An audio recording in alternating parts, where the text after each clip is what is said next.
Ika-37 Kabanata. Huwag kang mabalisa dahil sa mga manggagawa ng kasamaan, ni managhili ka man sa kanila na nagsisigawa ng kalikuan, sapagkat sila'y madaling puputuling gaya ng damo, at matutuyong gaya ng sariwang damo. Tumiwala ka sa Panginoon, at gumawa ka ng mabuti. Tumahan ka sa lupain, at gawin mong kumain sa kanyang pagkatapat. Magpakaligaya ka naman sa Panginoon, at bibigyan ka niya ng nasa ng iyong puso. Ihabilin mo ang iyong lakad sa Panginoon. Tumiwala ka rin naman sa Kanya, at Kanyang papangyayarihin, at Kanyang palalabasing gaya ng liwanag ang iyong katuwiran, at ang iyong kahatulan ay gaya ng katanghaliang tapat.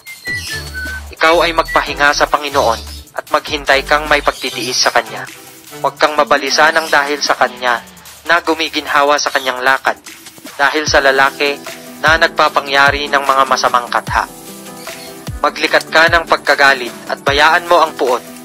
Huwag kang mabalisa, iya'y maghahatid lamang sa paggawa ng kasamaan. Sapagkat ang mga manggagawa ng kasamaan ay mga hihiwalay, ngunit yaong nagsipaghintay sa Panginoon ay mangagmamana sila ng lupain.